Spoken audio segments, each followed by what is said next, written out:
하나님의 말씀을 받으면서 성령님의 조명을 기도합니다. 하나님 아버지, 이 시간 주의 말씀 받기 원합니다. 성령님 조명하여 주셔서 우리의 어두워진 마음 밝히 비추어 주시고 듣는 귀를 허락하여 주옵시며 깨닫는 영을 허락하여 주시옵소서. 부정한 자가 주의 말씀을 증거합니다. 통로로만 사용하여 주옵시고 전하는 저와 듣는 우리 모든 성도들이 주의 말씀 앞에 믿음으로 반응하게 하시고 그 말씀 붙들고 살아감으로 흔들리지 않는 신앙, 든든한 신앙생활을 할 수 있게 하여 주시옵소서. 예수님 이름으로 기도하옵나이다. 아멘. 이번 지난 주일은 우리가 부활 주일입니다.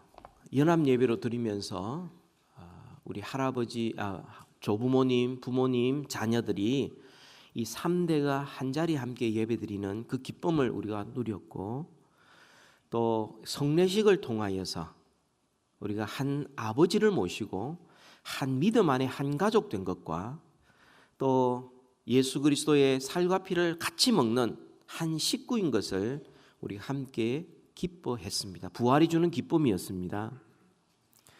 네, 여러분, 이 부활 신앙이라는 것은 부활절에만 필요한 것이 아니고 매 주일마다 또 성도들이 모이는 모임마다 이 부활 신앙이 꼭 필요한 것입니다. 우리는 더 이상 안식일을 지키지 않습니다. 왜냐하면 주님께서 부활하신 날 주일을 우리가 지키고 안식일의 주인 예수 그리스도를 우리가 예배하기 때문에 우리는 더 이상 안식일이 아닌 주의 날을 지키고 있습니다. 뿐만 아니라 우리가 모일 때마다 신앙을 고백합니다. 사도신경으로 장사한 지 사흘 만에 죽은 자 가운데서 다시 살아나시고, 이걸 우리가 모일 때마다 수요일 때도 우리가 이렇게 늘 고백하고 있는 것이죠. 여러분은 예수님의 부활을 믿으십니까? 예. 그래서 우리는 주의 날 하나님 앞에 예배하고 있고, 그래서 우리는 신앙 고백으로 사도신경을 우리가 고백하고 있는 것입니다. 이렇게 믿는 신자에게는 너무나 익숙하고 당연한 이 사실이 예수님께서 십자가에 달렸을 때 그 주위에 있었던 사람들에게는 결코 당연한 것이 아니었습니다. 그들이 가졌던 생각은 죽음을 이기는 사람은 없다는 거죠. 죽음을 이기는 것은 불가능하다는 것입니다.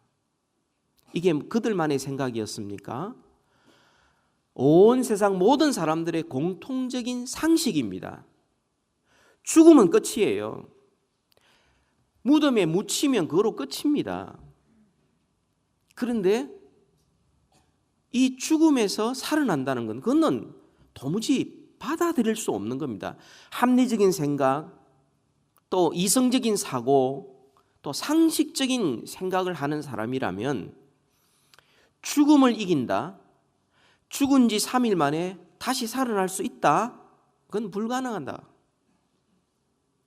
그건 경험으로 알게 되고 우리가 추론으로 알게 되고 뭐 누구든지 상식적으로 알 수 있는 사실이지요. 예수님 당시에 대제사장들과 바리새인들, 그들은 이 모든 사람이 가지고 있는 이 생각을 좀 더 노골적으로 표현을 했습니다. 어떻게 표현했냐면 죽은 자가 살아난다는 것은 그는 속이는 것이다. 그 말을 하는 사람은 속이는 자다. 그러니까 예수는 그는 속임수의 천재다. 이렇게 이야기를 했습니다. 우리 마태복음 27장 63절 64절을 한번 같이 봅시다.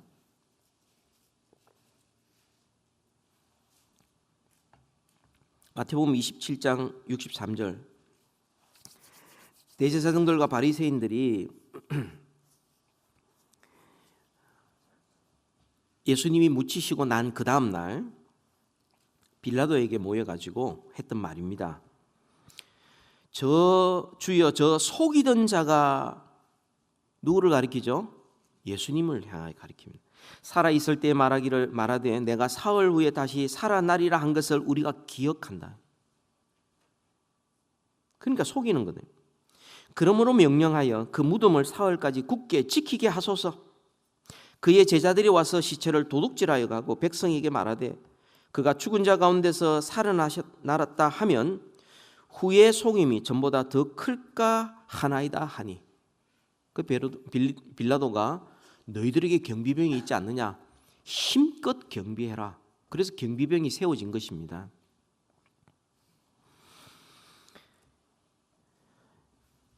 여러분, 이런 생각, 죽었다가 살아난다, 속임수다, 그 말하는 사람은 속이는 자다, 이런 상식적인 생각에 대하여서 예수의 제자들도 여인들도 거기에 감히 반박할 수가 없었습니다.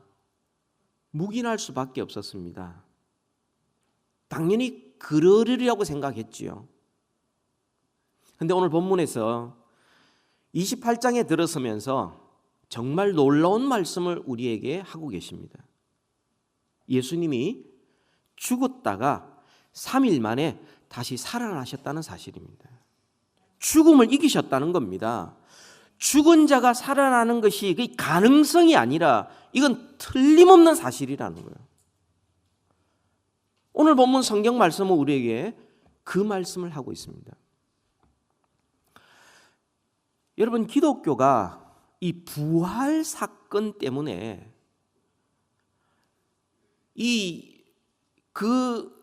전혀 다른 새로운 세계관이 열려지게 됩니다.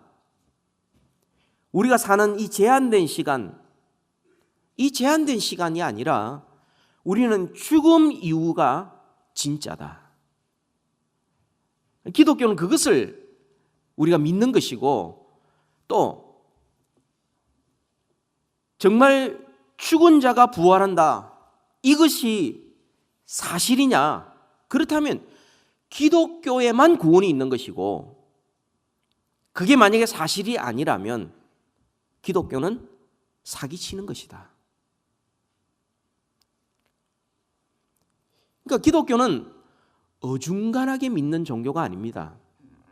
이래도 좋고 저래도 좋고 그냥 대충 얼렁뚱땅 넘어가면서 그냥 나의 종교심으로 내가 열심히 살아가면 하나님께서 해주시겠지라고 신앙생활 하는 게 아니에요. 정말 그리스도의 부활이 진짜라면, 이게 진짜라면 우리가 전심으로 주님을 믿고 따라야 되고, 만약 이것이 거짓이라면 우리는 인생을 낭비할 필요가 없습니다. 유일한 종교가 되든지 속이는 종교가 되든지 둘 중에 하나인 것입니다. 그래서 오늘은 이 부활의 현장을 한번 살펴보려고 합니다. 사건의 진실을 알기 위해서는 반드시 현장을 살펴야 합니다. 좀 여기를 내가 믿는 기독교, 이 신앙, 그리스도의 죽음과 부활이 이 복음의 핵심인데, 내가 이게 믿는 이 신앙이 제대로 믿을 만한가? 이게 사실인가? 정말 내 인생을 바쳐도 아깝지 않는 절대불변의 진리인가? 그렇게 하기 위해서는 우리는 사건의 현장에 들어가야 합니다. 그때 그 사건 현장을 우리가 좀 자세하게 살펴보면 이 부활의 메시지, 부활의 의미, 부활의 능력, 부활이 우리의 신앙에 어떤 영향을 미치는지를 우리가 알 수 있기 때문이죠. 그래서 오늘 이 말씀을 통하여 이 부활의 현장에서 세 가지를 살펴보려고 합니다. 그 첫 번째가 부활의 시간입니다. 예수님이 언제 부활하셨는가 하는 거죠. 오늘 본문 1절을 보시면 안식일이 다 지나고 안식 후 첫날이 되려는 새벽에 무덤을 보려고 갔다 그랬습니다. 여러분, 안식일은 우리가 알다시피 우리가 흔히 생각이 토요일이라고 말하지만 유대인들의 안식일은 그게 아닙니다. 안식교가 이야기하는 이 로마법, 자기들이 굉장히 싫어하는데 근데 아직도 그 매여 있는 그게 아니에요. 유대인들은 금요일 밤부터 그 다음 해질 때까지입니다. 그러니까 밤부터 해가 지고 해가 뜨고 하는 이게 이제 하루를 계산하게 되는데요. 안식 후 첫날이라는 것은 오늘날의 달력으로 치면 월요일이죠. 예수님께서 안식 전날에 십자가에 죽으셨고 안식일 날 무덤에 갇혔고 안식 후 첫날 부활을 하신 것입니다. 그런데 이 부활의 주님을 만나러 간 여인들이 무덤에 그게 도착하여 본 시간이 언제냐면 안식일이 거의 끝나가는 무렵이었고요. 아직 첫날이 시작되지 않는 바로 경계선에 있는 시간이었습니다. 완전히 다 밝혀진 첫날이 아니고 이제 막 첫날에 접어들려는 새벽, 경계선, 요때 주님께서 부활을 하신 것입니다. 그래야 3일째가 되는 거죠. 그래야 3일째가 되는 겁니다. 마가복음에서는 이걸 어떻게 표현하느냐 하면 안식 후 첫날 매우 일찍이 해 돋는 때에 그 무덤에 가며라고 말합니다. 여러분, 제가 이게 부활의 시간이 왜 중요하냐, 그것도 안식일이 끝나갈 쯤, 새날이 시작하는 쯤, 어둠이 끝나는 쯤, 이제 밝음이 시작되는 쯤, 이때 주님께서 3일째 되는 요 순간에 부활하셨다는 것이 굉장히 중요한데, 그 말은 마가복음에 있는 그대로 해 돋는 때에, 해 돋는 때에.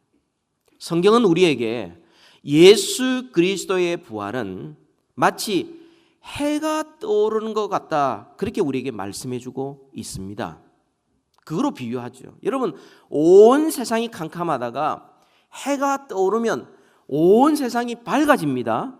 뿐만 아니라 생명이 약동하기 시작합니다. 새 시대가 시작됐다는 거죠. 여러분, 이 마태복음과 이 가장 가까운 것이 말라기서인데요. 말라기 4장 2절에 보면 이런 말씀이 있습니다. 내 이름을 경외하는 너희에게는 공의로운 해가 떠올라서 치료하는 광산을 비추리니 너희가 나가서 외양간에서 나온 송아지같이 뛰리라. 이 말씀이 종종 어떤 병에서 낫는 치유에 대한 이야기로 이 말씀을 많이 인용을 합니다. 왜냐하면 우리가 엑스레이 치료가 있지 않습니까? 방사선 치료가 있지 않습니까? 그러니까 치료하는 광선, 그렇다 그러지만 그 당시는 엑스레이가 없습니다. 또 다른 사본에는 뭐라고 말하냐면 치료하는 날개를 덮으시사 이렇게 말합니다. 돋는 해, 공의로운 해가 떠올라서 마가복음의 말씀과 또 말라기의 말씀하면 공의로운 해가 떠오르는 것처럼 예수 그리스도께서 죽은 자 가운데서 다시 일어난 이 부활의 사건으로 말미암아 온 세상이 이제는 생명이 약동하고 새로운 시대가 시작되었다는 말씀을 하고 있습니다. 말라기의 말씀이 바로 그런 말씀이에요.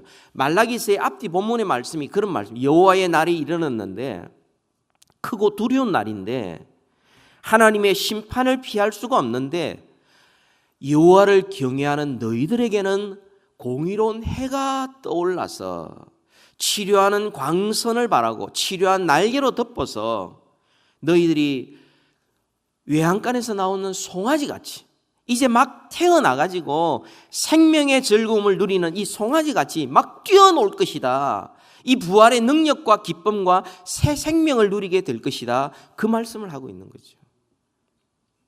그게 말라기서의 의미입니다. 그리고는 이 사건이 이루어질 것을 말라기에서 5절 6절에서 예언하고 있는데 이 의로운 해가 떠오르기 전에 그분이 하늘에서 임하기 전에 하나님께서 선지자 엘리야를 보낼 것이다. 아버지의 마음을 아들에게, 아들의 마음을 아버지에게, 그래서 주의 길을 예비하는 선지자 엘리야를 보낼 것이다. 그렇게 예언하고 이제 구약이 마칩니다. 그리고 400년 동안 말씀도 없고 선지자도 없었어요.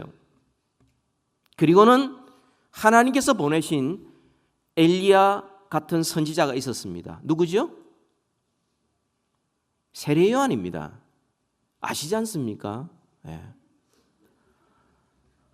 저를 시험하지 마십시오.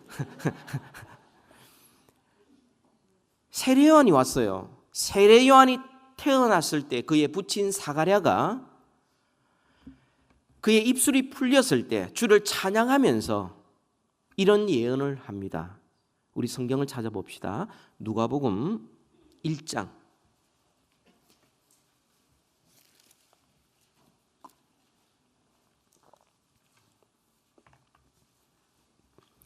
누가복음 1장 76절입니다. 76절 77절은 말라기서의 예언을 그대로 인용합니다. 이하여 누굽니까? 세례 요한이죠. 내가 지극히 높으신 이의 선지자라 일컬음을 받고 주 앞에 앞서가서 그 길을 준비하여 이렇게 준비하는 자로 하나님께서 이 아들을 세우셨다라고 고백을 합니다. 그리고 이어서 78절을 볼까요? 이는 우리 하나님의 긍휼로 인함이라. 이로써 돋는 해가 위로부터 우리에게 임하여 라고 말합니다. 누구시죠? 예수 그리스도입니다. 돋는 해라고 말합니다. 그리고 79절 같이 읽읍시다. 시작. 어둠과 죽음의 그늘에 앉은 자에게 비치고 우리 발을 평강의 일로 인도하시리로다 하니라. 어둠과 죽음의 그늘에 앉아 있는 자들에게 이 돋는 해와 같은 그리스도께서 비추심으로 말미암아 새로운 시대, 새 생명의 역사, 구원이 시작되고 그래서 그 빛을 받은 자는 평강의 길로 인도함을 받는 역사가 이제 본격적으로 시작이 됐다는 겁니다. 여러분, 그리스도께서 부활하신 것은 단순히 죽은 자가 부활했다는 하나의 기적이 아니라 이것은 안식일로 대표되는 옛 시대가 끝나고 어둠의 시대가 끝나고 율법의 시대가 끝나고 이제는 의로운 태양 예수 그리스도가 왕이 되시는 하나님의 나라가 시작이 되었고 이제 밝은 시대가 시작되었고 새 생명의 구원의 역사가 시작되었고 이제는 누구든지 그 그리스도를 믿는 자마다 하나님의 자녀가 되는 놀라운 은혜의 시대가 시작되었다는 바로 그 출발점인 것입니다. 그래서 성경은 이 복음서에서는 끊임없이 그 안식일이 끝난 그때와 그리고 새로운 날이 시작되는 아주 일찍 그 다음에 해 돋는 바로 그때에 예수 그리스도께서 부활하셨다 이렇게 강조를 하고 있는 겁니다. 요한복음 8장 12절에 예수께서 또 말씀하여 이르시되 나는 세상의 빛이니 나를 따르는 자는 어둠에 다니지 아니하고 생명의 빛을 얻으리라. 생명의 빛이라고 그랬어요. 그냥 세상이 더 좋아지는 세상이 아니라 내 생활이 좀 더 개선되는 것이 아니라 완전히 그리스도와 함께 죽고 그리스도와 함께 사는 그런 생명의 빛 가운데 살아가는 그것이 시작되는 바로 그 출발점, 이게 바로 예수 그리스도의 부활이라고 말씀을 합니다. 여러분, 예수 그리스도를 믿는다 하는 것은 그리스도의 죽음과 부활을 믿는다는 겁니다. 그리스도의 부활을 믿는 자는 이제 더 이상 죄와 죽음 아래 신음하지 않습니다. 이제는 태양이 떠올라 온 세상이 밝아지는 것처럼 우리 인생이 밝아지고 우리의 가정이 밝아지고 이 세상이 밝아지고 그 그리스도의 부활의 능력 가운데 우리가 살아감으로 말미암아 우리는 죄와 사망을 더 이상 두려워하지 않는 그런 기쁨과 평안 가운데 살아갈 수 있게 되었다는 바로 그 메시지입니다. 바로 이 메시지를 우리에게 전해주기 위해서 주님께서는 새벽 또 해가 돋는 바로 그 직전 그 시간에 주님께서 죽은 자 가운데서 부활하셨던 것입니다. 두 번째로는요, 부활 때 일어나는 사건들입니다. 예수님께서 부활한 그 현장에 어떤 일이 일어났습니까? 두 가지 일이 일어났죠. 그 첫 번째는 큰 지진이 나며 천사가 돌을 굴리고 그 위에 앉아 있는 사건이 일어났습니다. 두 번째 사건이 예수님이 묻혔던 그 무덤이 비어 있었습니다. 이 두 가지 사건이 일어났어요. 여러분, 현장 조사를 하셔야 됩니다. 우리가 믿는 바가 무엇인지를 정확하게 아셔야 합니다. 그냥 예수를 믿습니다, 부활 믿습니다 이래 가지고는요, 우리가 믿는 바가 무엇인지를 제대로 알 수가 없어요. 자, 2절을 볼까요? 마태복음 28장 2절 다 같이 읽읍시다. 시작. 큰 지진이 나며 주의 천사가 하늘로부터 내려와 돌을 굴려내고 그 위에 앉았는데, 여러분, 구약시대 때 큰 지진이 일어난다는 것은 하나님의 임재를 상징합니다. 하나님께서 임재하실 때 땅이 흔들립니다. 큰 지진이 일어납니다. 근데 신약시대 때 여러분, 큰 지진이 두 번 일어났어요. 언제 일어났습니까? 첫 번째, 예수님께서 십자가에서 운명하실 때, 기억나십니까? 운명하실 때 큰 지진이 일어났어요. 그래서 무덤에 갇힌 자들이 일어났습니다. 그죠? 기억나십니까? 2주 됐는데. 그리고 무덤에 계시다가 주님께서 무덤에서 나오실 때 그들이 뒤따라 나왔습니다. 주님께서 부활의 첫 열매로, 그 다음에 줄줄이 이어지는 부활한 자들을 이렇게 보여주는, 그때 첫 번째 큰 지진이 주의 죽으심이에요. 두 번째 큰 지진이 뭡니까? 오늘 본문이에요. 주님께서 부활하실 때예요. 그래서 부활하실 때 큰 지진이 나서 돌이 옆으로 굴러집니다.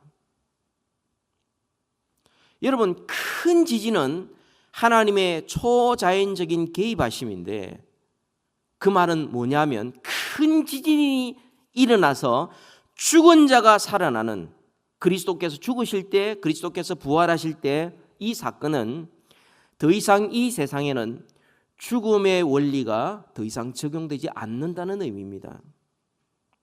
세상은 말하기를 죽음은 끝이라고 말합니다. 죽음 이후에는 없다고 말합니다. 죽은 자는 더 이상 일어날 수가 없다고 말합니다. 그런데 큰 지진과 같은 하나님의 초자연적인 개입하심으로 말미암아 더 이상 죽음이 끝이 아니다. 주님이 역사하시면 죽은 자가 살아난다. 이걸 우리에게 보여주고 있는 거죠. 큰 지진이 일어났습니다. 이어서 천사가 어떻게 했습니까? 주의 천사가 하늘로부터 내려와 돌을 굴려내고 그 위에 앉았습니다. 예수님께서 3일 동안 죽으셨다가 일어나셔서 힘이 없어서, 돌을 밀고 나올 힘이 없어서 천사가 살짝 치워준 겁니까? 상식적인, 이성적인, 합리적인 생각하는 사람이라면 그럴 수도 있겠다. 근데 그 말이 아니죠. 돌을 구르고 그 위에 천사가 앉은 모양은 뭡니까? 그것은 죽음이 정복됐다는 겁니다. 죽음을 이겼다는 겁니다. 하나님께서 죽음을 이기시고 무덤을 더 이상 가둬놓을 수 없고 돌을 치워서 그 위에 그냥 앉아있는 모습, 그것은 죽음을 이겼다는 것입니다. 예수 그리스도의 부활이 어떠한 부활인 것을 우리에게 보여주고 있는 거죠. 또 그때 나타난 그 앉아있는 그 천사의 모습을 보면 그것은 예수 그리스도의 부활이 어떤 부활인지를 우리에게 보여줍니다. 우리 3절을 볼까요? 같이 읽읍시다. 시작. 그 형상이 번개 같고 그 옷은 눈같이 희근을. 여러분, 이 천사가 입은 이 모습, 이 흰옷 입은 이 영광의 모습, 아름다운 모습, 이것은 예수님께서 변화산상에서 주님의 그 영광스러운 본래의 모습을 나타내셨을 때 바로 그 모습과 같습니다. 마태복음 17장 2절에 보면 그들 앞에 변형되사 그 얼굴이 해같이 빛나며 옷이 빛과 같이 희어졌더라. 예수 그리스도의 부활이 이게 어떤 의미냐면, 그리스도께서 육신을 입고 이 땅에 오셔서 우리를 대신하여 죽으시고, 그죠? 그리고는 죽은 자 가운데서 부활하셨는데, 그분은 곧 그 존귀하신 하나님으로 주님은 다시 오르셨다, 높아지셨다, 영광스러운 그 모습 그대로 나타내셨다. 그런 의미가 있어요. 여러분, 천사는 사실상 옷이 필요 없습니다. 육체를 안 가졌기 때문에. 천사는 영이기 때문에 옷을 입고 나타날 필요가 없어요. 그런데 왜 이런 옷을 입고 흰 옷과 그 광명한 옷을 입고 나타나셨을까요? 바로 예수 그리스도의 영광스러운 모습을 우리에게 보여주기 위해서 그런 모습으로 우리에게 나타나 지금 전하고 있는 겁니다. 돌을 굴린 거라든지 큰 지진이 일어났던 거라든지, 그리고 천사의 모습을 통하여 그리스도의 부활이 어떤 부활인지를 우리에게 가르쳐주고 있는 겁니다. 또 한 가지 부활 때 일어난 사건이 있습니다. 그것은 무덤이 비어 있었습니다. 빈 무덤이었습니다. 6절에 보니까 천사가 하는 말이 와서 그 누우셨던 것을 보라, 그렇게 말합니다. 마태복음 그냥 지나가지만 요한복음 20장에서는 그것을 좀 더 자세하게 그 누우셨던 모양을 설명하고 있습니다. 요한복음 20장 6절 7절에 보면 무덤에 들어가 보니 세마포가 놓였고 그 머리를 쌌던 수건은 세마포와 함께 놓이지 않고 딴 곳에 쌌던 대로 놓여 있더라, 그렇게 말합니다. 예. 여러분, 이 사람이 죽으면 그 풍습이 세마포로 이렇게 몸을 이렇게 쌉니다. 예. 이렇게 다 둘둘둘둘 완전히 쌉니다. 근데 이 세마포를 이렇게 싸던 이걸 가지고는 조그마한 얼굴을 다 살 수가 없어요. 그래서 얼굴은 다시 수건을 가지고, 조그마한 걸 가지고 다시 얼굴을 아주 상세하게, 아주 세밀하게 그렇게 수건으로 쌉니다. 예수님께서 부활하는 그 부활의 몸은 시공간의 제한을 받지 않습니다. 그래서 주님이 부활하시는 순간 그 육체가 부활하는 순간 그대로 영광스러운 몸으로 부활을 한 것입니다. 그래서 그 샀던 세마포가 그대로 폭 가라앉았고 예수님의 얼굴을 샀던 그 수건이 폭 가라앉은 겁니다. 그래서 그 요한의 그 기록에 의하면 그 세마포와 수건이 따로 있었고 그 다음에 그것이 쌌던 대로 그대로 있더라, 그렇게 표현을 합니다. 도둑이 들어와서 만약에 그 시체를 훔쳐갔다면 그건 일단 다 풀어야 되지 않습니까? 그죠? 근데 도둑치고 다 훔치고 난 다음에 다시 집안을 깨끗이 다시 정리하고 가는 그런 도둑 보셨습니까? 지금 이 모습을 보고 그들이 믿더라라고 말합니다. 예수께서 부활하셨구나. 여러분, 우리 신앙은요, 두리뭉실 예수님 부활했다 그러고 끝이다, 믿으면 안 되냐, 이게 아니에요. 그리스도께서 부활하신 그 부활이 어떤 부활인지를 제대로 알아야 그 부활이 우리의 신앙생활에 절대적인 의미를 갖습니다. 그냥 믿어도 되고 안 믿어도 되는 거 두리뭉실하고 아니에요. 시체를 도둑질했다라는 이 말은요, 예수님께서 부활하시자마자 바로 일어났던 그런 거짓말이었습니다. 오늘 보면 마태복음 28장 1절 나누지만 11절부터 15절까지 보면 경비병들이 갑니다. 그걸 보고를 해요. 대제사장들이 그걸 막 받고는 장로들을 부릅니다. 합의를 합니다. 그리고는 말하기를 이 도둑질했다고 그러자. 그리고 돈을 쥐어줍니다. 말하지 말라고. 근데 성경은 15절에 군인들이 돈을 받고 가르친 대로 하였으니 이 말이 오늘날까지 유대인 가운데 두루 퍼지니라. 다 아는 사실이었어요. 숨길 수가 없었어요. 만약 이것이 거짓말이었다면, 만약 대제사장과 장로들의 말대로 이 도둑을 훔쳐가가지고 훔친 것 가지고 예수님이 부활했다라고 이야기했다면 그 제자들은 바보들이에요. 왜냐하면 자기 거짓말 자기 믿고 자기가 목숨 바쳤거든요. 바보들이죠. 또 이 이야기를 하고 이렇게 기록되어져 있으면요, 이건 다 명예훼손죄에 해당되는 겁니다. 대제사장들, 장로들, 빌라도, 경비병들 그 당시 모든 유대인들 다 묶어가지고, 그래서 명예훼손죄 걸어도 할 말이 없어요. 그러나 이것은 부인할 수 없는 사실이었어요. 이건 지울 수가 없었어요. 예수님은 누가 도둑질 해가고 안 살아났는데, 그래서 살아났다라고 사람들이 상상으로 만들고 희망사항 갖고 한 것이 아니라, 주님은 죽으셨다가 분명히 장사되셨고, 그것도 3일 후에 죽은 자 가운데서 다시 살아났다는 것은 그건 분명한 사실이에요. 여러분, 영국의 법학자가 예수 그리스도의 부활을 이게 진짜일까, 이 법의학적으로 연구를 조사를 한 결론이 뭔 줄 아십니까? 세상에 그 어떤 사건보다도 가장 확실한 증거를 가진 사건은 그리스도의 부활이다. 지금 이 묘사가요, 마태, 마가, 누가, 요한복음이 조금 다르게 이렇게 묘사하고 있는 이 모든 것들을 다 종합해 봤을 때 그리스도의 부활은 도무지 우리가 부인할 수 없는 사실이다. 예수님께서 부활하셨을 때 큰 지진이 일어나고, 그리고 그 돌이 옮겨지고 영광스러운 모습으로 나타나고, 부활의 모습이 나타나고 무덤이 비어져 있는 이 사건을 통하여 주님은 우리에게 말씀합니다. 우리의 부활도 이와 같을 거라는 거예요.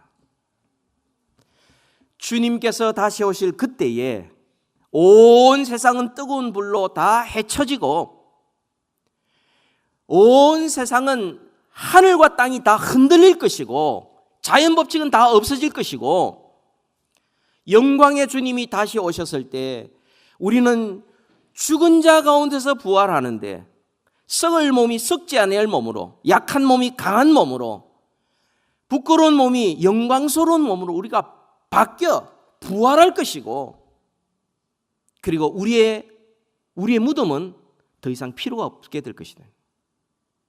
그것을 우리에게 말씀하고 있는 거죠. 이 부활이, 그 일어난 그 사건을 보면은 우리에게 주는 메시지가 바로 이런 메시지가 있는 것이죠. 마지막으로요, 이 부활에 대한 반응을 한번 보십시다. 그 현장에서 그걸 반응했던 사람들을 보면 두 무리죠. 4절에 있는 대로 지키던 자들이었습니다. 지키던 자들. 여러분, 이 지키던 자들이 어떻게 했습니까? 4절 같이 읽읍시다. 시작. 지키던 자들이 그를 무서워하여 떨며 죽은 사람과 같이 되었더라. 여러분, 떨었더라, 이 말은 2절에 나타난 대로 큰 지진이 땅을 흔들 때 사용됐던 그 말이에요. 예수님께서 십자가에 죽으실 때에 큰 지진이 나라 땅이 흔들리는 바로 그 모습, 바로 그것을 이야기하고 있습니다. 사람들이 얼마나 무서웠겠어요. 너무나 떨어가지고, 그래서 거의 기절을 했습니다. 숨을 제대로 쉴 수가 없었습니다. 예수님께서 부활하실 때 하늘과 땅의 모든 권세를 가지시고 부활하셔서 그 권세를 나타내실 때 여러분, 그 앞에 서 있을 자가 없습니다. 요한계시록 1장 17절에도 사도 요한도 예수님 누구신지 알아요. 그렇지만 그 부활의 주님을 봤을 때 그가 그냥 꼬꾸라져서 죽은 자 같이 되었더라. 죽은 자 같이 되었더라. 그만큼 하나님의 권세와 영광이 대단한데, 이 지키는 자들이 결국은요, 예수 그리스도의 이 시체를 도둑질 못하도록 막았던 바로 그 사람들이 결국 그리스도의 부활을 목격한 증인이 되어버립니다. 하나님께서 하시는 일이 이렇습니다. 악한 의도를 가지고 주님을 공격했던 사람들, 그 사람을 통하여 하나님의 살아계심을 증거하시는 그런 하나님의 지혜. 인간이 당하는 이 고통, 사람들이 말할 수 없는 악함, 이걸 통해서 오히려 영원한 세상을 바라보며 믿게 만드시는 하나님의 놀라운 능력이 여기에도 나타나고 있죠. 지키려고, 거짓이라고 밝히려고 했던 이 사람들이 결국은 가장 확실한 증인 가운데 한 사람이 되었어요.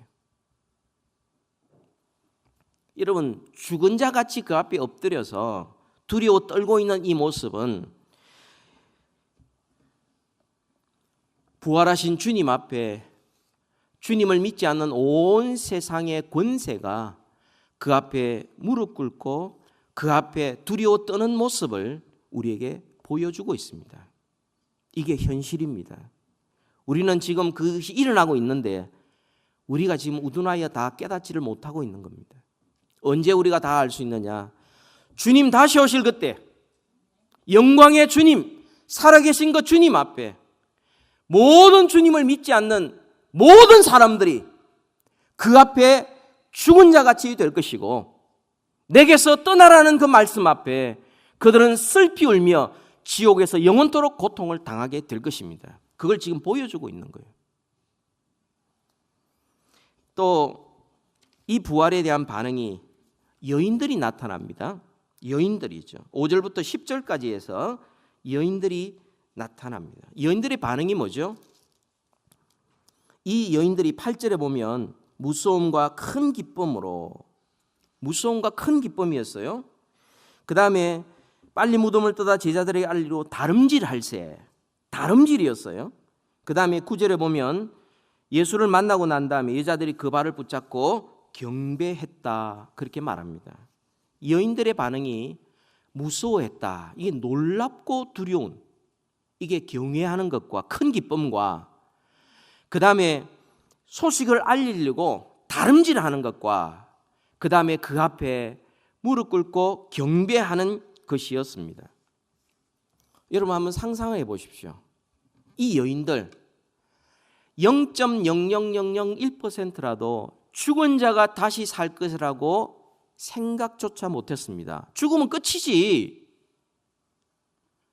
그런데 과연 주님이 죽은 자 가운데 살아나셨어요. 3일 만에 살아나셨어요.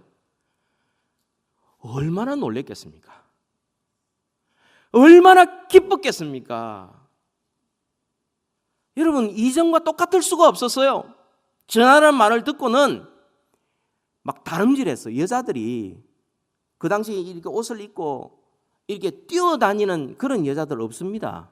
근데 내 생각에는 몰라도요, 이 여자들이요 거의 그냥 너무 놀래가지고 전하라 그러니까 막 대답도 안 합니다. 그냥 그대로 달려가요. 그냥 달려가다가 주님을 보았어요.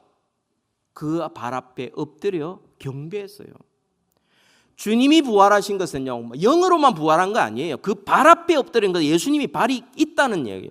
주님이 육신적으로 부활하신 거예요. 똑같은 육신은 아니에요. 부활의 영광의 몸으로 부활하셨어요.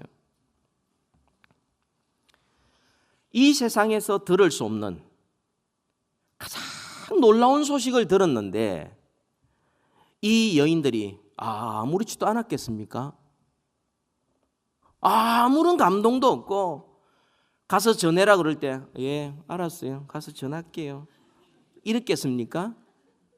주님 만났을 때 하이 하고 지나갔겠습니까? 죽은 게 분명한데 부활하신 그 주님을 만났다는, 이게 얼마나 놀랍고 얼마나 기뻤겠습니까? 죽은 자 가운데서 일어나셨다. 인류 역사상 이전에도 없었던 가장 놀라운 유일한 사건이 일어나게 된 것이죠. 그래서 여인들이 이렇게 반응합니다. 이뿐만 아니죠. 이 여인들뿐만 아니에요.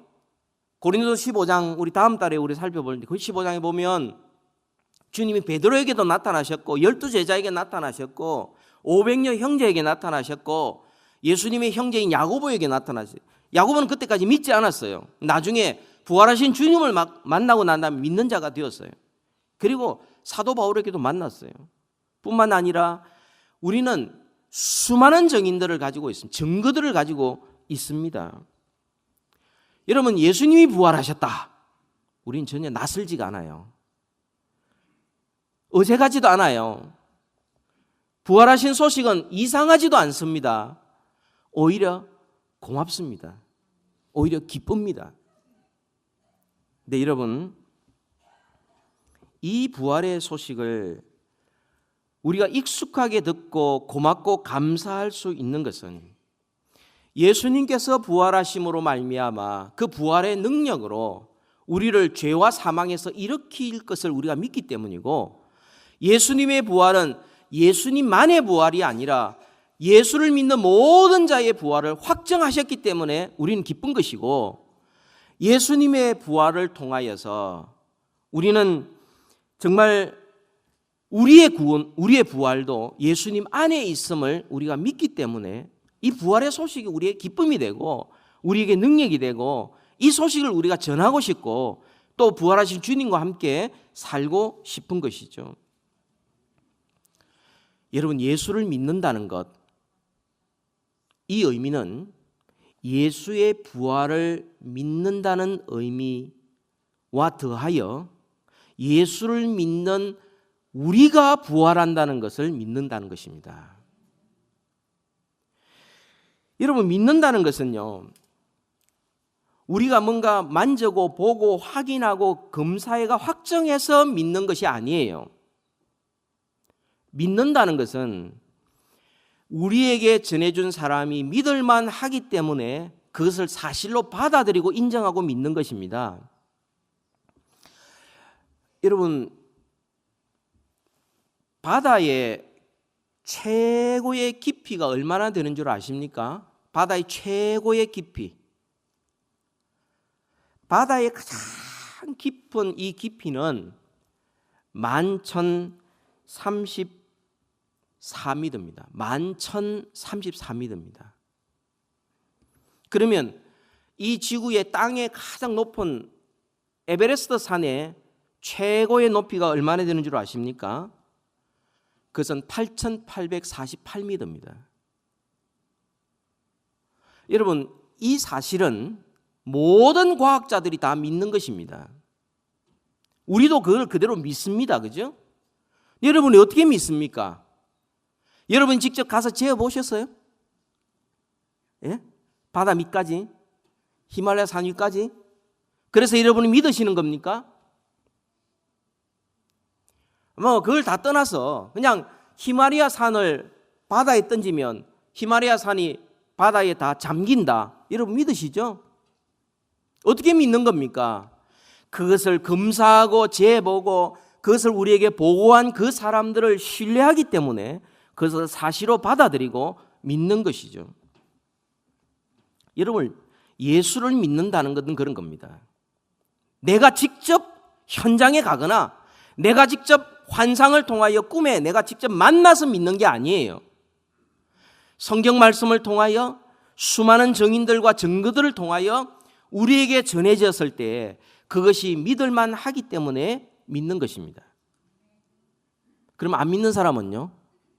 안 믿을만 하기 때문에 안 믿는 것입니다. 여러분, 중요한 사실입니다. 믿는 사람은 예수 믿는다는 것, 그것은 믿는 사람들에게는 그것은 사실이기 때문에, 죽으시고 부활한 것이 사실이기 때문에 믿는 것이고, 믿지 않는 사람들은 의심스럽기 때문에 안 믿는 것입니다. 세상 사람들이 죽은 자가 부활한다, 죽음 이후에 영원한 세상이 있다, 우리는 모두 다 죽는다, 그러나 믿는 자는 죽어도 산다 하는 것은 안 믿는 사람에게는 믿을 수 없기 때문에 안 믿는 것입니다. 그건 당연한 것이죠. 그런 일은 믿을 수 없다라고 생각하는 거예요. 그래서 안 믿는 것입니다. 여러분, 불신자들, 타 종교인들 믿지 않는 것은 그건 당연한 것입니다. 그들은 예수님이 사기꾼이라고 말합니다. 거짓말쟁이라고 말합니다. 그들은 교회를, 기독교를 개독교라고 말합니다. 충분히 그럴 수 있습니다. 안 믿는 사람은 무슨 말이든 안 믿기 때문에 아무 상관이 없어요. 여러분, 믿는 자와 믿지 않는 자의 이 큰 갭, 이 크다란 갭을 어떻게 연결시킬 수 있습니까? 불가능한 겁니다. 불가능한 겁니다. 믿는 사람은 믿을만 하기 때문에 믿는 것이고, 안 믿는 사람은 믿을 수 없기 때문에 안 믿는 거예요. 믿을만 하지 않기 때문에 안 믿는 거예요. 이 둘 사이에 갭이 없어요. 그래서 주님께서는 전도에 미련한 것을 통하여 사람들을 구원하신다고 말씀합니다. 동일한 말씀이 전해져도 믿는 사람이 있고 안 믿는 사람이 있어요. 믿어지는 것은 성령의 역사로 말미암아 우리가 하나님 앞에 찾고 구하고 두드릴 때 믿어지는 것이고, 그리고 우리의 믿음이 어떤 것인지를 자꾸 살펴보면서 그 근거를 확신하면서 우리는 확신 가운데 살아가는 것이고, 믿지 않는 사람은 그게 믿을 수 없고 말도 안 되고 거짓말 같고 나와 아무 상관이 없을 것 같아서 안 믿는 겁니다. 그 사람들이 하나님 앞에 기도하고 주님 제가 만나야 되겠습니다. 성경에 이 예수 그리스도가 정말 죽으시고 부활한 그게 사실입니까? 그걸 자기가 정말 그것을 깨닫고 알기 위해서 노력하는 사람은 없어요. 그냥 그런 건 없다. 없는 걸로 하자. 나 안 믿을래. 그러고 있는 게 안 믿어지는 거예요. 그런 점에서 온 세상의 사람들은 딱 두 종류의 사람밖에 없습니다. 그리스도의 죽음과 부활을 믿는 사람과 믿지 않는 사람. 믿는 사람, 그 사람에게는 그리스도와 함께 죽고 그리스도와 함께 사는 하나님의 자녀가 되는 권세가 주어지지만, 믿지 않는 자들에게는 이 사람은 하나님의 심판을 피할 길이 없습니다.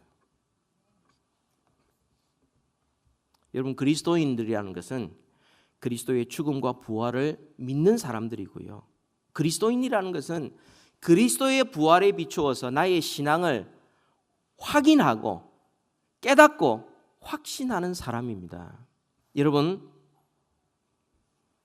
예수 그리스도의 부활을 믿는다면 나의 부활도 믿을 수 있습니다.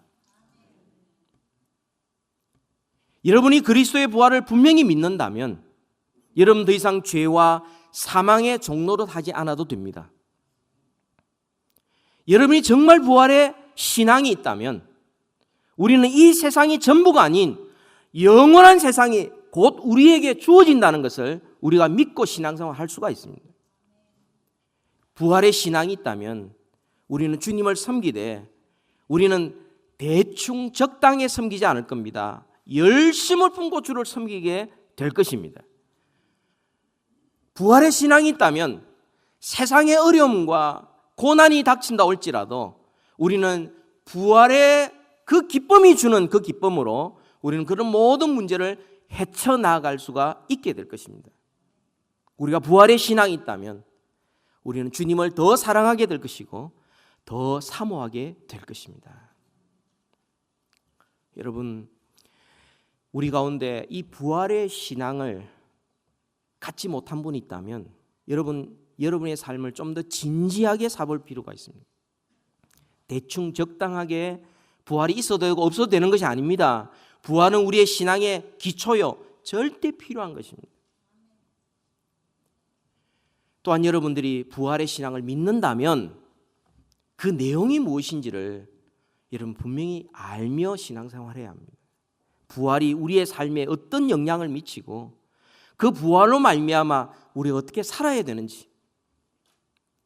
그래서 여러분 정말 부활 신앙으로 나의 부활도 확신하고 주님을 경외하고 큰 기쁨을 누리고 그리고 이 부활을 증거하고 전하고 그리고 주님을 부활하시고 살아계신 것 주님을 기쁘게 예배하는 우리 모두 되기를 주의 이름으로 축원합니다.